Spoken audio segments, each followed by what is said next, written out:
70 లక్షల దాకా ఏదో ఒక ఫ్రెండ్‌ని నమ్మి మోసపోయింది ఏదో ఉందంట. ఏందండి? అవునండి. ఆ కథ అతను కూడా చాలా బాబాయ్ అని నాతో చాలా క్లోజ్‌గా ఉండేవాడు. హ్మ్.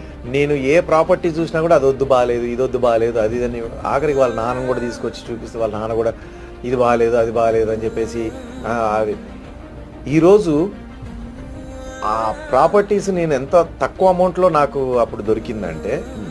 అంత తక్కువ అమౌంట్‌లో దొరికింది. హ్మ్. దాన్ని వద్దని చెప్పేసి వదిలేపిచ్చి అన్నీ అట్లనే వదిలేపిస్తే హ్మ్. ఈరోజు అవి ఒక్కొక్కటి 50 కోట్లు, 100 కోట్లు అట్లాంటి ప్రాపర్టీస్ అవి. ఇవి.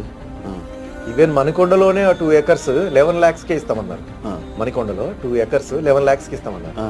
దాంట్లో ఇప్పుడు విల్లాలు కట్టినారు. హ్మ్. పెద్ద పెద్ద అపార్ట్మెంట్స్ కట్టినారు. ఒక పక్కకంతా అపార్ట్మెంట్స్, ఒక పక్కకంతా విల్లాస్. హ్మ్. అందులో ఒక 20 విల్లాలు వచ్చినా కూడా నా వంతుకి ఆ! ఆ 2 ఎకర్స్‌కి ఆ! 20 విల్లాలు వచ్చినా కూడా ఒక్కొక్క విల్లా 15 కోట్లు. ఆ! చూడండి. పోనీ 10 విల్లాలు వచ్చినా అవును. చా 100 కోట్లు.